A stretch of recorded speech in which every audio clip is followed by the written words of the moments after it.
el panorama de la influencia de los medios masivos en la cultura moderna, ¿se puede hablar de un triunfo de las proyecciones de McLuhan?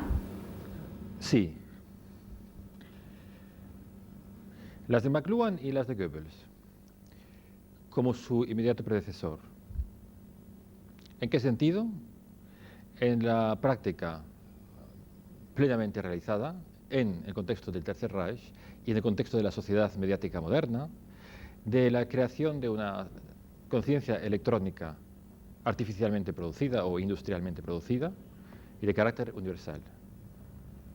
Eso es hoy una realidad. Lo que McLuhan llama aldea global, lo que Goebbels inventó como la construcción de una cultura integral, de una nueva cultura integral, de una auténtica cultura integral de carácter universal. Lo que añadiría es que el proyecto no es nuevo.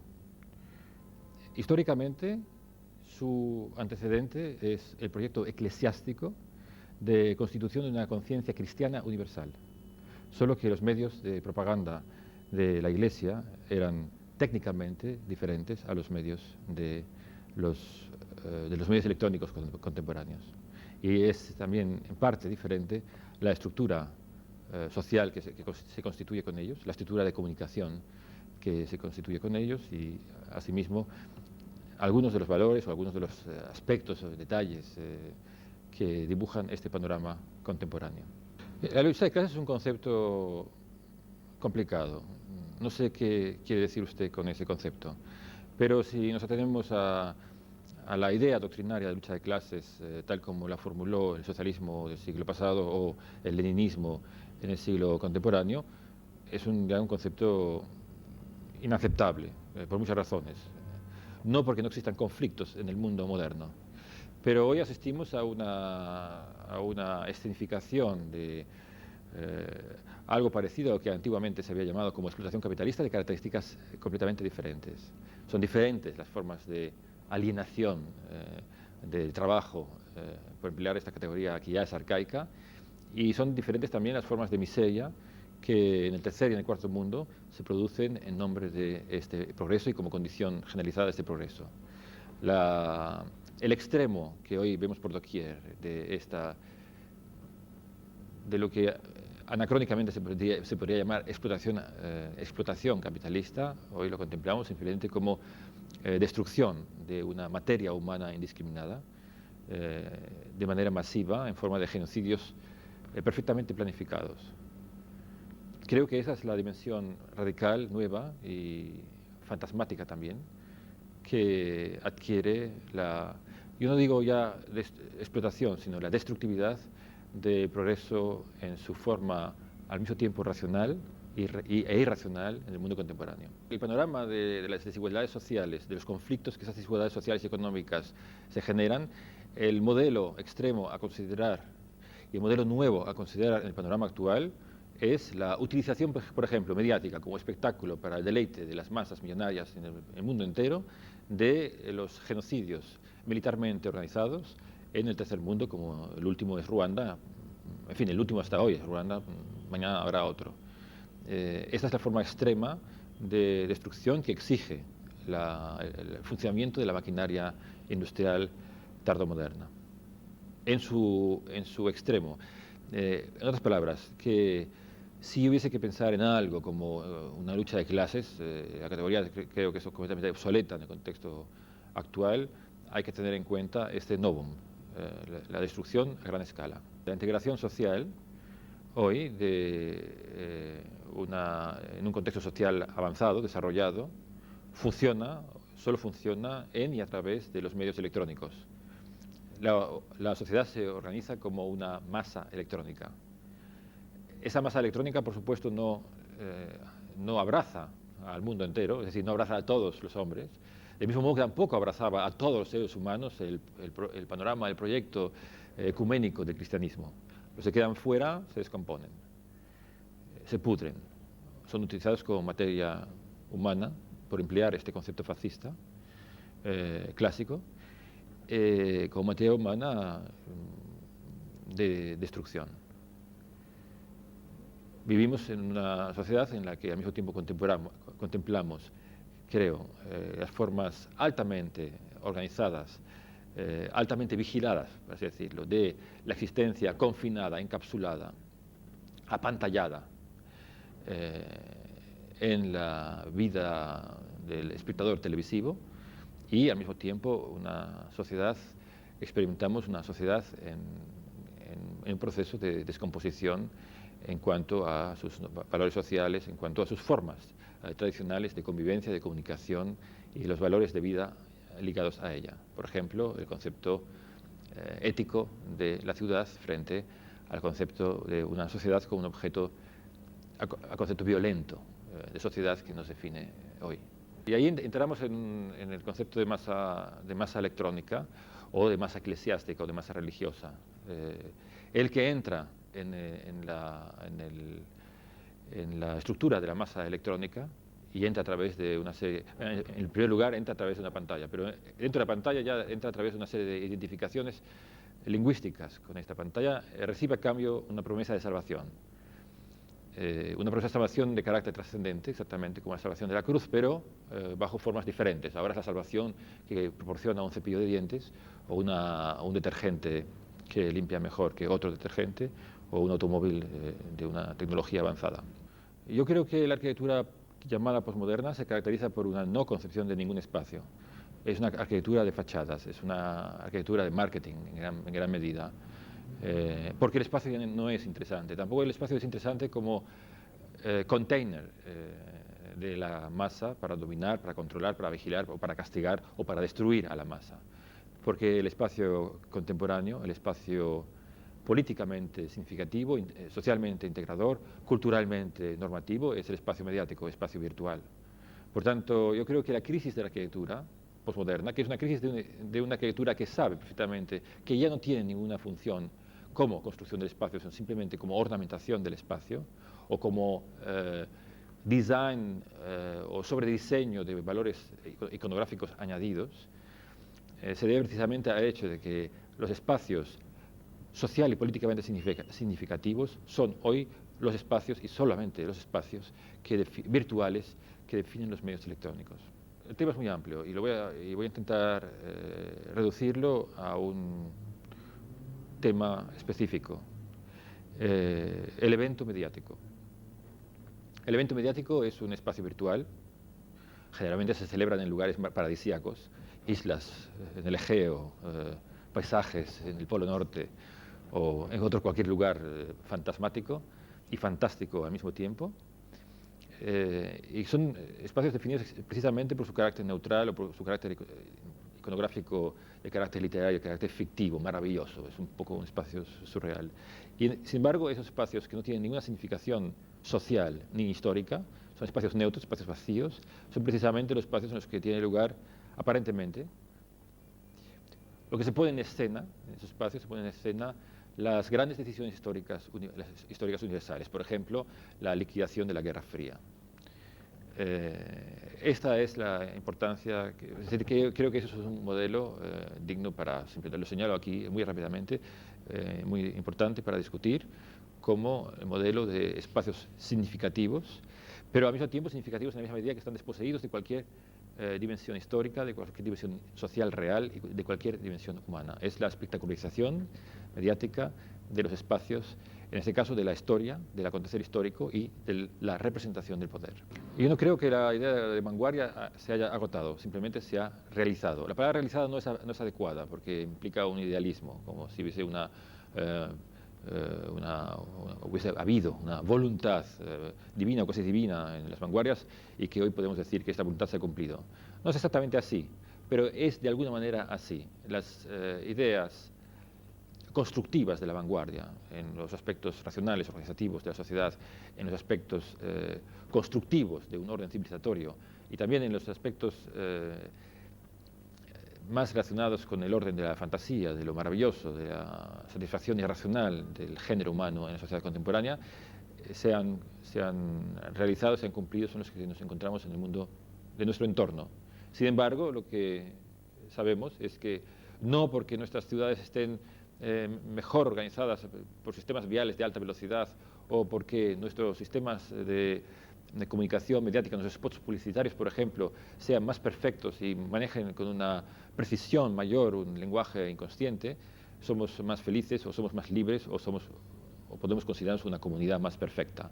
Sabemos que no, que ocurre todo lo contrario, que todo ese proceso ligado al progreso de la civilización moderna está acompañado de un grado elevado de desintegración social y hoy además de violencia y de una concepción de poder totalitaria, aunque se llame democrática, totalitaria en cuanto a su estructura.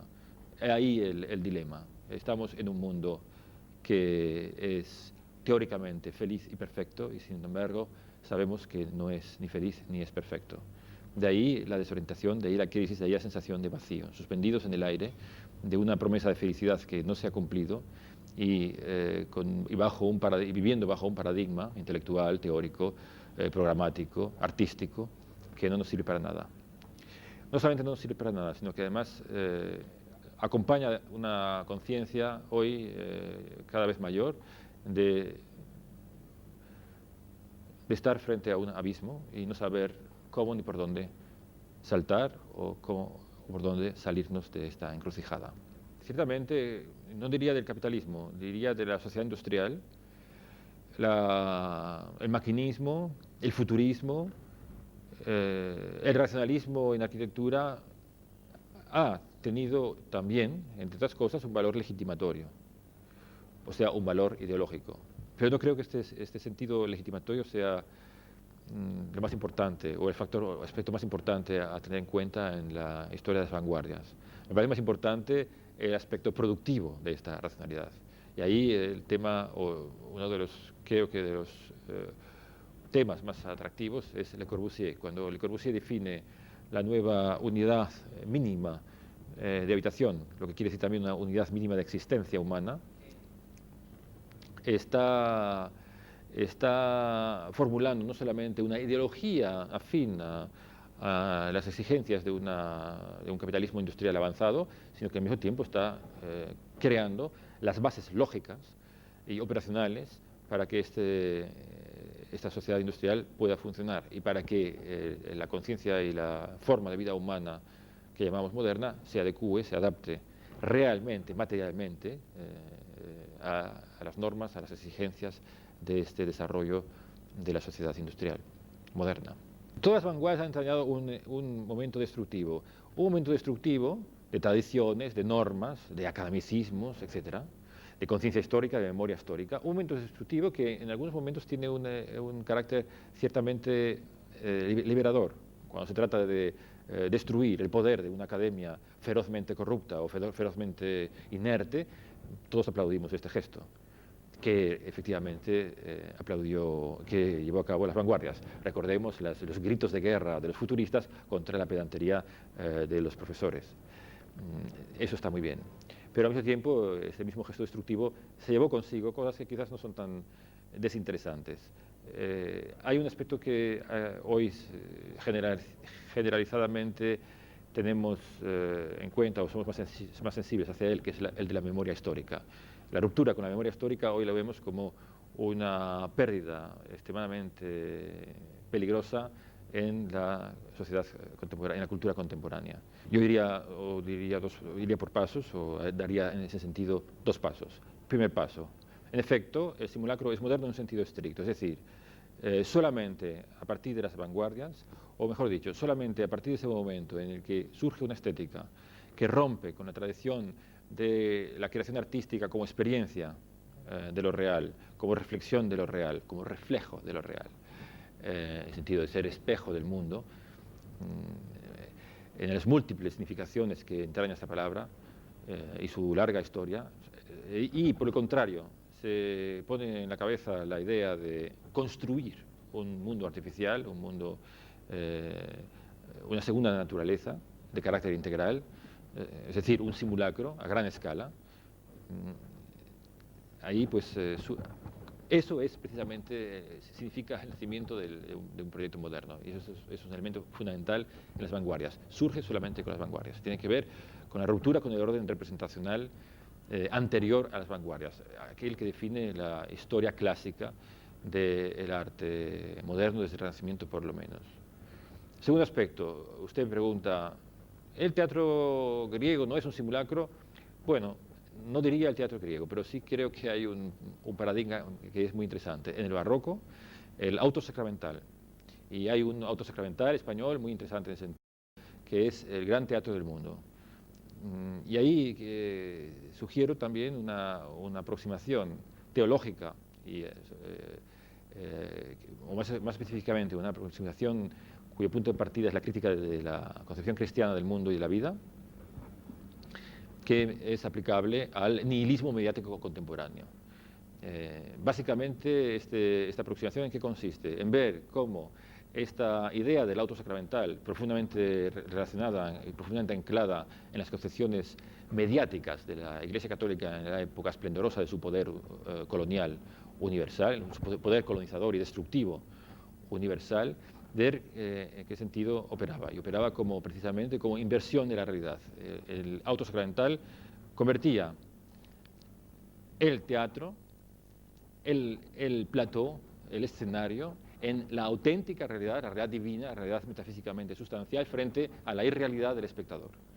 Esto es un elemento básico que hoy creo que constituye hoy el fundamento, el ABC, por así decirlo, también de la reducción espectacular de la existencia humana a la pura contemplación, al puro papel de espectador encapsulado o confinado del mundo a través de las pantallas. ¿Cuál es el futuro del multimedia? Europa, por ejemplo, digamos, se ve frente a una unión de medios masivos en 2 o 3 cadenas que seguramente se van a seguir uniendo. ¿Cuál es el... Esta pregunta yo no puedo responderla porque no tengo un conocimiento técnico suficiente para decirle, bueno, pues las cadenas se van a unir así, así, van a surgir otras experiencias. Sé, como todo el mundo sabe, que Estados Unidos anda a la cabeza y que está hablando de los famosos highways comunicativos en los cuales se va a poder desarrollar esta cultura espectacular a un nivel extremadamente sofisticado, con ya no solamente niveles de contemplación pasiva pura, sino también con niveles de participación a través de la pantalla, de simulacros de participación a través de la pantalla. Es decir, la pantalla ya se convertirá en un screen muerto, simplemente una tela fría y muerta, sino en algo que será mágico, en algo que será dúctil, en algo que será activo en una medida espectacular, en una medida falsa. Es decir, no solamente se va a escenificar la existencia, sino se va a escenificar una nueva forma de participación activa en la sociedad, que al mismo tiempo será una participación prefabricada, preestablecida técnica e industrialmente. Yo creo que de todos modos es posible usar el vídeo como un medio de reflexión. No quiero cerrar esta... Creo que sería fatal por parte del crítico, del analista de los medios, que cerrase toda posibilidad de utilizar críticamente los medios. Y de hecho, la existencia de poderosos organismos de censura frente a las pantallas de las multinacionales que operan con la información tiene que ver precisamente con la liquidación de esas otras posibilidades comunicativas. Ahora bien, no tengo que demostrarlo, ha sido un tema extremadamente repetido, que el mensaje mediático es chato, es llano, es plano, es de una definición pobre, etc. Todos esos elementos que se han repetido y que se pueden ilustrar perfectamente pues, con la información que recibimos todos los días.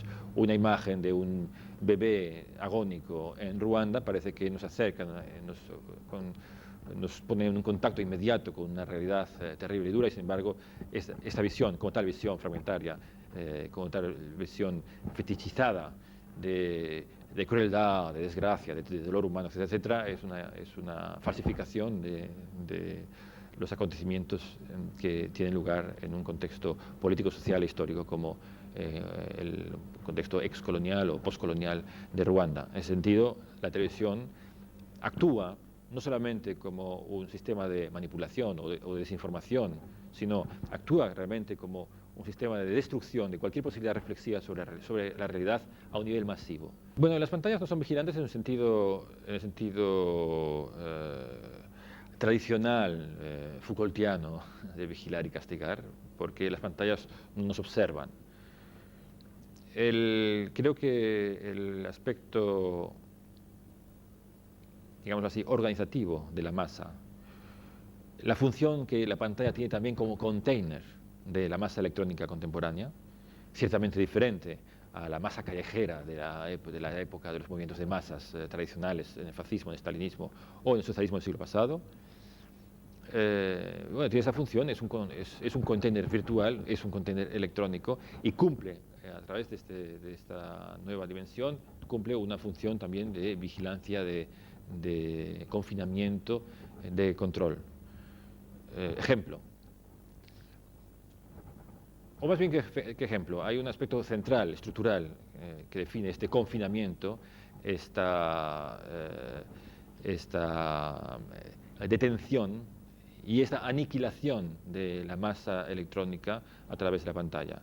Es el simple hecho el hecho físico de encerrar al individuo, de encapsular al individuo en su propio espacio virtual y abstraerle o incluso separarle, arrancarle de diversas maneras, con diversas estrategias simbólicas y reales de los espacios reales, sociales, en los cuales convive y trabaja y tiene una relación con el medio. Por ejemplo, con un truco muy simple. Si la televisión, como ocurre en todas las televisiones del mundo, manda obsesivamente mensajes a través de discursos narrativos y metanarrativos, a través de publicidad y a través de informativos, mensajes que todos coinciden en el hecho de que el mundo fuera del espacio virtual de la televisión, es decir, fuera del apartamento en el cual se encuentra la mónada reducida a una vida espectacular, si la televisión constantemente señala que este mundo exterior está definido por una violencia, es un mundo amenazador. La película nos detiene en el sentido de que nos está avisando de que detrás de la puerta puede haber el asesino, mientras que delante de la pantalla está el paraíso que nos ofrecen la Coca-Cola, el bocadillo de hamburguesa o el viaje anunciado a un paraíso también virtual, que es una isla dorada.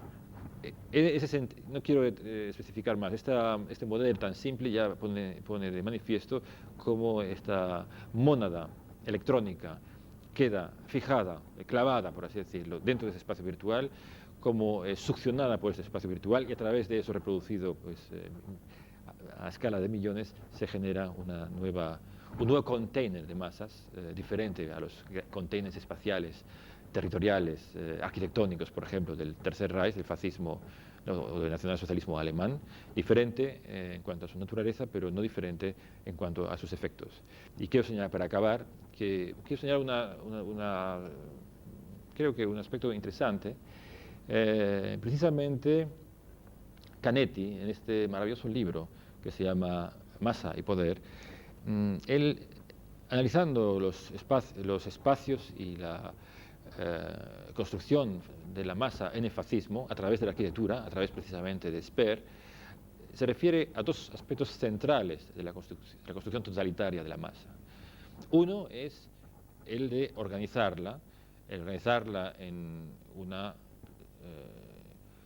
masa homogénea o relativamente homogénea, y retenerla, mantenerla, entretenerla, excitarla dentro de esos espacios, por ejemplo, a través de un desfile o a través de otras fiestas o ceremonias.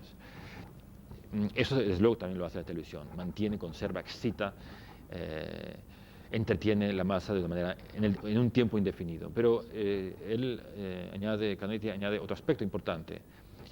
El sentido, el último sentido, el último objetivo en el Tercer Reich, en los totalitarismos en general, de este mantenimiento, de este entretenimiento, de esta estimulación permanente de las masas, acaba siendo siempre su aniquilación, su destrucción.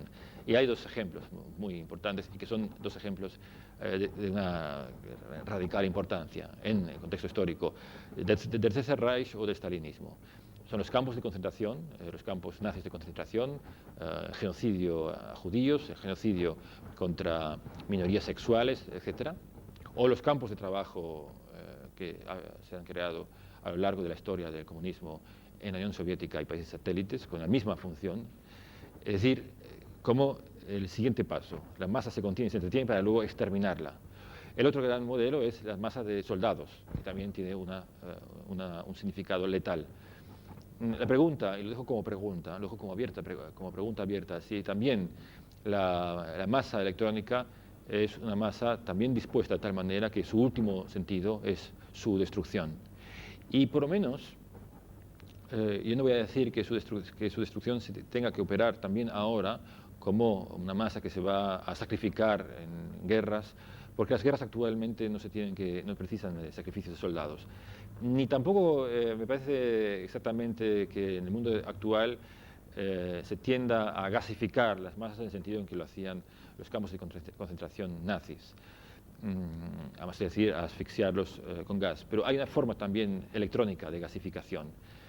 Hay una forma muy elemental que es muy importante: la destrucción de la conciencia, la destrucción de la reflexión, la destrucción de la capacidad misma de tener una experiencia individual con lo real y poder compartir esta experiencia con otros seres humanos. Esto es una forma profunda de gasificación de la masa, y creo que estamos hoy viviendo este fenómeno a gran escala. Cuando uno tiene en cuenta, por ejemplo, que en Europa hay en ese momento una guerra además un genocidio, una especie de gran campo de concentración creado en connivencia perfecta con las fuerzas políticas internacionales, incluida la ONU, donde se masacra, se viola, etcétera, etcétera, delante de la pantalla y como gran espectáculo, como divertidísimo espectáculo, las pantallas que entretiene y excita a la masa electrónica. Uno tiene que preguntarse necesariamente dos cosas principalmente. Una es cómo nadie reacciona, o sea, cómo la sociedad civil se mantiene absolutamente pasiva frente a un hecho que es a todas luces un escándalo, es una degradación de la dignidad humana a todos los niveles, es una cosa intolerable. Tanto más intolerable cuando todos los días se nos pone frente a los ojos.